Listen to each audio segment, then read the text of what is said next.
चला जाए।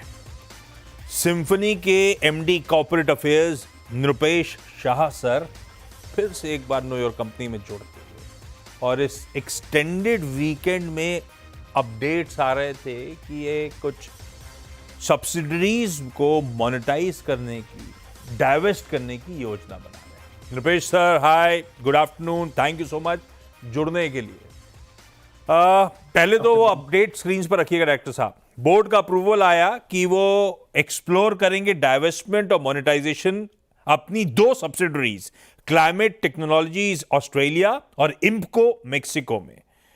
रीजन जो मेंशन्ड है कि टॉप मैनेजमेंट का शार्पर फोकस, टाइम और बैंडविड्थ रखने के लिए इन सब्सिडरीज को डाइवेस्ट किया जा रहा है। नृपेश सर, पहला तो सवाल, ये दोनों सब्सिडरीज का काम क्या है? क्या यहां के प्रोडक्ट्स वहां पे मार्केट करने के लिए था या उसके अलावा कुछ था? और ये क्या, जब बैंडविड्थ की बात कर रहे हैं मैनेजमेंट के, तो क्या हम सब के लिए, टॉप मैनेजमेंट के लिए, आप लोगों के लिए सरदर्द बन गया था? क्या ये आसान हिंदी शब्दों में यही कहना चाहते थे क्या? Thanks for a nice question. So, climate technology Australia हाँ।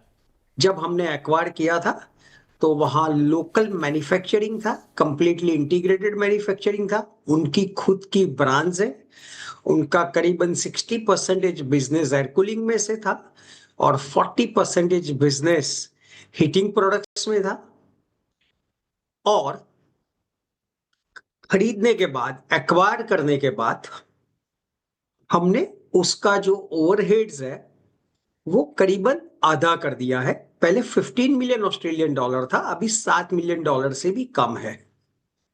हाउएवर बीच में एक्विजिशन के बाद कोविड का लंबा पीरियड गया और पूरा हमारा टर्न अराउंड स्ट्रेटेजी डिले हो गया। उसके हिसाब से हमारा जो कैपिटल डिप्लॉयड है, डायरेक्ट इनडायरेक्ट, 350 करोड़ से भी ज्यादा है। और अभी हमने जो स्टेप्स लिए हैं और नए प्रोडक्ट्स वहां जो इंट्रोड्यूस किए हैं, उसके हिसाब से हमें उम्मीद है कि डाउन द लाइन, जैसे हमने जीएसके चाइना में और इनको मैक्सिको में क्लासिक टर्न अराउंड किया, वो डाउन द लाइन हो सकता है। बट हाल में और एक बार प्रॉफिटेबल होने के बावजूद भी वो काफी ड्रैग ऑन कैपिटल एम्प्लॉयड होगा, जो नंबर्स हमने दिए हुए हैं। इसलिए वो कंपनी और शेयर होल्डर के इंटरेस्ट में नहीं है। That is the reason. As far as इनको मैक्सिको इज कंसर्न, हमारा एक्विजिशन प्राइस सिर्फ 3 करोड़ रुपया था और आज की तारीख में वो कंपनी 250-250 करोड़ का टर्नओवर कर रही है। ईबीडिटा 30 से 35 करोड़ एन्युअलाइज है और पैट 24 करोड़ से ऊपर है। और लास्ट 3 साल में 30% से ज्यादा कैगर पे ग्रो कर रहा है। तो हमें लग रहा है कि जैसे कोई भी स्पोर्ट्स पर्सन पीक पे होता है और रिटायरमेंट लेना चाहिए, इसी हिसाब से ये पीक पे है, अच्छा मोनेटाइज कर सकते हैं। और दोनों में शीर दर्द का तो सवाल नहीं है। हमारा काम तो बिजनेस को संभालना, आगे ऊपर ले जाने का है। तो वहां पे जो हमारी बैंडविड्थ और टाइम और एफर्ट्स टॉप मैनेजमेंट का यूज हो रहा है, वो हम काफी दूसरे प्रॉफिटेबल एवेन्यूज है जो हमने आउटलाइन किया है, उसमें हम करना चाहेंगे, जो कंपनी के और शेयर होल्डर के काफी हित में है। इंटरेस्टिंग। तो एक तो उसमें कहा गया था कि हम लोग अप्रूव करेंगे इन्वेस्टमेंट बैंकर्स का अपॉइंटमेंट, जो इस प्रोसेस को फैसिलिटेट कर रहा होगा, मदद कर रहा होगा आप लोग की। इस बीच हम लोग इसको एसेट फॉर सेल में क्लासिफाई कर देंगे अपनी दोनों सब्सिडरीज को। किस टाइमलाइन पे आप लोग वर्क कर रहे हो? कब तक डाइवेस्टमेंट करने के आप लोग सोच के चल रहे हो? अब वो कितना समय लगेगा इवेंचुअली, वो तो खैर देखा जाएगा, पर कोई टाइमलाइंस आपने पेपर पे बनाई होंगी। और ये जब सब्सिडीज, अब आपने बता दिया किस तरह की पीक्स पे, वैसे आपकी स्टेटमेंट से कई सारे मौजूदा क्रिकेटर्स नाराज हो जाएंगे, लेकिन फिर भी जो आप कह रहे हैं पीक पे हम लोग डाइवेस्ट करना एकदम सही मौका है, सही समय है, कितना आकलन है? हालांकि इन्वेस्टमेंट बैंकर आपके साथ बैठेगा, लेकिन back of the envelope calculation क्या कहता है? ऑस्ट्रेलिया मैक्सिको दोनों आर्म्स को डाइवर्स करा तो मोटा मोटी कितना सिम्फनी के पास आ सकता है? अंदाजन? So investment banker short list करके हमने बोर्ड के सामने रखा था, और अच्छा। इन्वेस्टमेंट बैंकर की अपॉइंटमेंट फाइनल हो चुकी है, उसका एंगेजमेंट लेटर फाइनल हो चुका है, और इन्वेस्टमेंट बैंकर से काफी टाइम से डिस्कशन हो रहा था। तो हमारी एक्सपेक्टेशन वर्सेस उनका जो एस्टिमेट है उसका अभी थोड़ा बहुत अंदाजा है, बट अभी तो पूरी प्रोसेस रन होगी, क्योंकि ये कंपनी का बिजनेस का सेल है, तो इसमें प्रोसेस और टाइम तो लगेगा।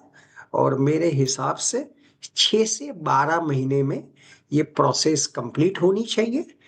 और ये काफी प्रीमेच्योर है कि कितना वैल्यूएशन मिलेगा, क्या एक्सपेक्ट कर सकते हैं। एग्री। हाउएवर ठीक बात है। जब भी कोई बिजनेस सेल पे होता है या एक्विजिशन पे होता है, तो उसका टॉप लाइन बॉटम लाइन जो क्लाइमेट टेक्नोलॉजी के लिए रिलीवेंट है वो तो है ही एक चीज, बट आगे ऊपर उसका प्रोस्पेक्ट्स क्या है। कंपनी को काफी अभी एसेट लाइट कर दिया है, उसका ओवरहेड्स रिड्यूस कर दिया है, वहां रेडीमेड ब्रांड्स है, मार्केट है, टीम है।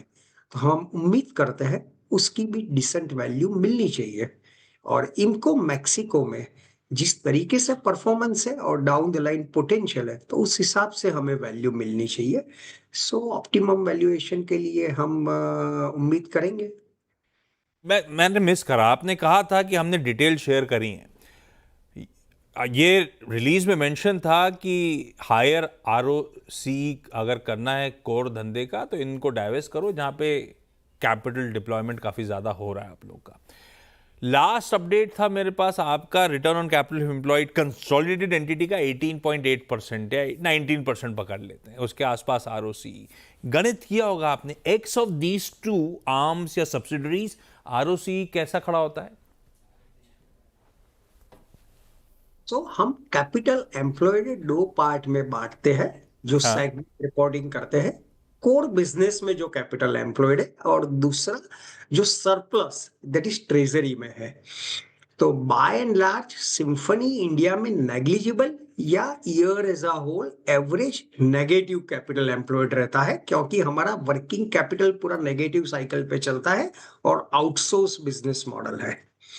जीएसके चाइना में हमने जो आईपीआरस और नो हाउ का सेल ट्रांजैक्शन करने के बाद थोड़ी बहुत लोन बाकी रहेगी, जो भी मैक्सिमम 1 साल में वापस आ जानी चाहिए। तो जीएसके में भी खास कोई कैपिटल नहीं रहेगी। तो basically symphony India, GSK China और ब्राजील और इंडिया से जो एक्सपोर्ट्स है वो सब मिला के हम कैपिटल एम्प्लॉयड कोर बिजनेस की बात करें तो डबल डिजिट में होनी चाहिए, and that will translate into ROC percentage in high triple digit percentage. Okay. अच्छा, रिलीज कहती है USA markets offer bright prospects due to current geopolitical dynamics. सबका सरदर्द हो रहा है, आप कह रहे हो इस बदलाव के बीच में प्रोस्पेक्ट्स इंप्रूव हो रहे हैं, ऐसा क्यों? टैरिफ तो अपने पर भी बेसलाइन लगी गई है, तो ये गेम आपके लिए इंप्रूव क्यों हो रहा है? और मेक्सिको जो बिजनेस एग्जिट कर रही है, ये टैरिफ तो नहीं है 25% वाला, वो सरदर्द कर रहा है, या फिर पहले से वैल्यूएशन करके ही सोचा था आपने कि मेक्सिको को अलग करना है? जी, हमें सरदर्द तो किसी में नहीं होता है। ये जो अमेरिका ने टैरिफ लगाया है ना, हैं? तो हमारे लिए तो this is an opportunity. China बहुत एंड बड़ा व्हाई इट इज कॉम्पिटिटर है एन, क्या इस स्पेस में, एयर कूलर्स की स्पेस में? हाँ, इसलिए हमारे लिए अपॉर्चुनिटी है कि यूएस में या दूसरे इंटरनेशनल मार्केट में एक्सपोर्ट के लिए हमारा मेजर कॉम्पिटिटर है वो चाइनीज प्लेयर्स है। आज की तारीख में तो उनके ऊपर 145% टैरिफ लगा है, हमारे पे 26% लगा हुआ है। उनके वहां suppose down the line rationalise भी हो जाए, और रेशनलाइज होके आधा से भी कम हो जाए, तो भी जो डिफरेंशियल टैरिफ रहेगा वो प्रॉफिट मार्जिन ही नहीं है चाइनीज एयर कूलर कंपनीज के पास। और आज की तारीख में इसके बावजूद भी जब टैरिफ नहीं था, तो भी हम काफी अच्छा कर रहे थे। तो हमारे लिए specially in US which is a huge market, काफी बड़ी अपॉर्चुनिटी ओपन अप हो सकती है। और some initial inquiries have started also. Interesting. तो देखते हैं अभी इवेंचुअली टैरिफ कब कहाँ जाके सेटल होते हैं, उसके बाद डायनामिक्स कैसे रीशेप होते हैं, सर से बातचीत करूंगा। फोकस अब ग्रोथ मार्केट्स पे कर रहे हैं, जो अपने लिए इंडिया है, कुछ स्पेसिफिक एक्सपोर्ट मार्केट्स। और अपने लिए तो खैर इंडिया बहुत बड़ा बाजार है। डिमांड, अब मैं रिजल्ट्स आएंगे तब डिटेल में उतरूंगा सर, लेकिन डिमांड एनवायरनमेंट शेपअप कैसा हो रहा है? ये ताबड़तोड़ गर्मी से वाकई ऑफ टेक इंप्रूव हो रहे हैं, डिमांड तगड़ी है, अंडरलाइंग सिनेरियो है कैसा, जमीनी हकीकत है कैसी? हम लोग स्टूडियो में बैठे तो बोल देते हैं गर्मी बहुत है तो एसी कूलर बिक रहा होगा, बिक रहा है क्या? नहीं तो गर्मी तो इस टाइम वेल इन टाइम चालू हुई तो कस्टमर के लिए सिर दर्द है, और उनके सिर दर्द की हम दवाएं हैं। तो सिर दर्द की दवाई के हिसाब से हमारी दवाइयाँ, दैट इज एयर कूलर का अच्छा डिमांड है, अच्छा सेंटीमेंट है और अच्छा बिजनेस हो रहा है। अच्छा, एक बात और, ये सिर्फ दो मार्केट्स हैं ऑस्ट्रेलिया और मेक्सिको जिससे एग्जिट कर रहे हैं? रिलीज कहती है अभी हम इन दो मार्केट से एग्जिट कर रहे हैं, क्या ऐसा है और भी ऐसी सब्सिडरीज और भी ऐसे बिजनेसेस को आप रिव्यू कर रहे हो, और हो सकता है इवेंचुअली ये कॉल हो कि ना सिर्फ ऑस्ट्रेलिया ना सिर्फ Mexico, there could be more? So first and foremost इसके हाँ, अलावा जीएसके चाइना ही है। ब्राजील जो ट्रेडिंग सब्सिडरी है, अच्छा। More for benefit of local duty structure, otherwise it is direct exports from India. और जीएसके चाइना में हमें लग रहा है अभी भी काफी ग्रोथ का पोटेंशियल है, जिस हिसाब से हमने लास्ट 1.5 साल में वहां टर्न अराउंड करके किया हुआ है। Coming to climate technology Australia and इनको मैक्सिको, हम दो कंपनी से एग्जिट कर रहे हैं, नॉट नेसेसरी वो दोनों मार्केट से एग्जिट कर रहे हैं। इसलिए कि वो जो भी एक्वायरर आएगा, पॉसिबल है कि हमारा जो रेसिडेंशियल एयर कूलर इंडिया से एक्सपोर्ट करते हैं, इनके लिए वो काफी कन्वीनियंट और काफी प्रॉफिटेबल हो, क्योंकि वो रेडीमेड एस्टैब्लिश प्रोडक्ट है, सप्लाई चेन है, और हम काफी कॉम्पिटिटिव है। सेकेंडली, वो दोनों मार्केट में सम ऑफ द प्रोडक्ट्स सिम्फनी के ब्रांड से भी जाते हैं, तो देयर इज अ पॉसिबिलिटी कि सिम्फनी का ब्रांड लाइसेंसिंग भी हो सकता है।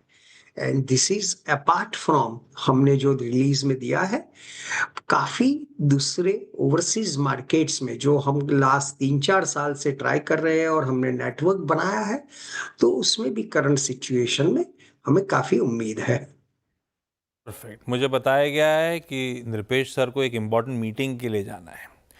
मुझे लगता है ये सब्सिडी रिलेटेड कुछ काम है, नतीजे जब आएंगे तब पूछूंगा लेकिन वो काम क्या था। Nripesh sir, thank you so much जुड़ने के लिए, डिटेल में समझाने के लिए, जो डेवलपमेंट्स रिपोर्ट हुए थे। एक और इंटरेस्टिंग